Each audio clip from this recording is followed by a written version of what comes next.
It wouldn't be a truly fulfilled field sports year without Roy playing with the hormonally charged roebucks. So here we are at the end of the rut season with Butterlow in hand and a host of calling possibilities across this Hampshire estate. First light is now well and truly here. And we've got 18 degrees, so it's quite warm. It feels fairly muggy. It's certainly not a fresh morning. There's no wind, so I'm hoping the roebuck rut is still in full swing. I know I've put weight on over the last few years. David asked for a hide, but I think that's a bit over the top. And I'm hoping that we should kick off this morning with a bit of a fizzy old start. Weather is a major influencer of the rut. Too hot and it can go nocturnal.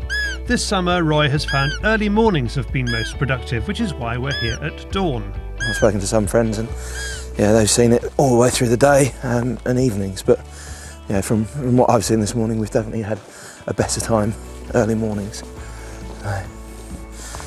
You just never know. Whatever happens, it's always going on. And most of the does at the end of it will be covered, so the boys will have had their fun. It's just whether or not you get to see it.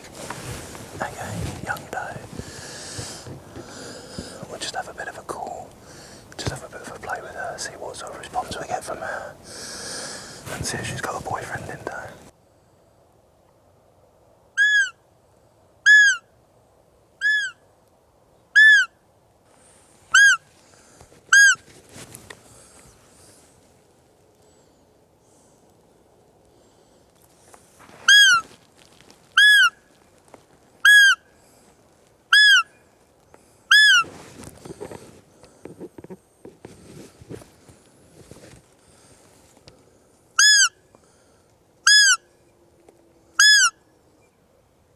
Our second call is more promising, but it's just the girls at the moment. The boys must be having a lie-in. Just stunning creatures. Oh, she's still barking. Even though there are no bucks responding on this corner of the wood, Roy doesn't move far before giving it another go. Yeah, I've had responses in areas where we've only been 100, 150 yards away from where we've just done a previous call and had amazing responses. So you've just got to try every little bit that looks like it could be a good territory for a buck holding up. I mean, all of this is very good territory. So yeah, we know there's bucks here. We've just got to find one that is feeling a little bit amorous. We move and squeak, move and squeak. Then, with no luck, drive to another part of the estate. There's a doe with two kids there. We've got another doe coming here, we've got another doe there, we've got another doe there, two kids. She's coming across.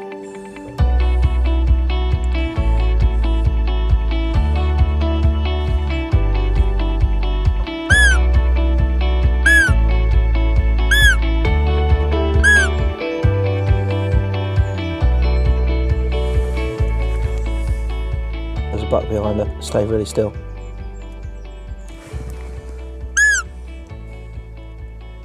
Okay, have you got her? Yeah. Okay, he's right over there. Intoxicated by hormones, we have a wild animal charging towards a large white Volvo. It's usually the other way around.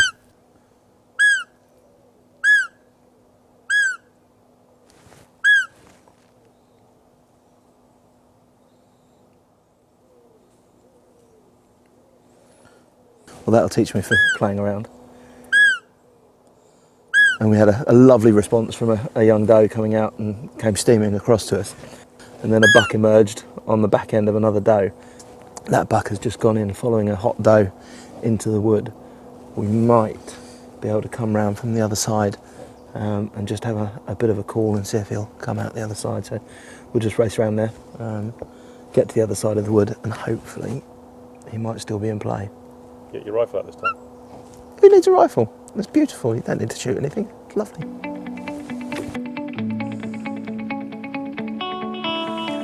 Lesson learned. Our next stop has Roy ready and rifled up, and we have a buck coming our way.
doe.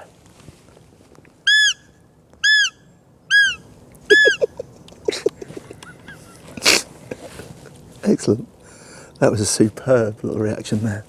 That was lovely to see. I'm not overly fussed because for a young buck, he's showing a fair amount of promise. So there's worse bucks on here to take. You know, that was a lovely little response. So he started coming to us and he was absolutely hooked on us. And then we had a brilliant response from a doe that came in from the maze a couple of 100 yards to our left. She came tearing in. He looked at David and I, looked at the doe, judged which was more attractive, and off he went. So, but no, yeah, that was a lovely, lovely little response again.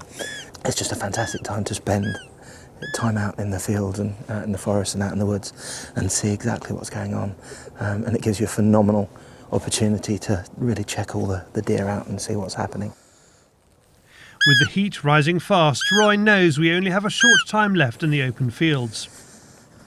Our last effort will be focused undercover. It's just before 8 o'clock and it is absolutely sweltering, and I think that's probably put all the deer back into wood. There's just nothing moving around in the fields at all now.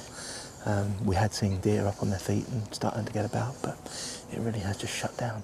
What I'm hoping is that the deer may still be active, but just tucked up in the cover, where it's a little bit cooler. So we're just going to walk a couple of woodland rides, just have a few squeaks and see if we get any responses from that. But apart from that, I think it's almost breakfast time.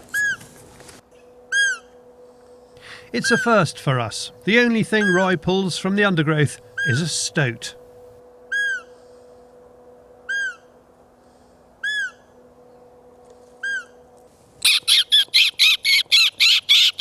David heard something coming through the nettles. I thought it was a squirrel. He came bolting through, really interested in the squeak, and it was a stoat, and it was absolutely fantastic. And then running around in the log pile there and just trying to get a look and see what was going on. It's another wonderful, up-close and personal wildlife moment. We don't have a roebuck to mount onto the wall or to cook on the barbecue, but we can feast on these experiences forever.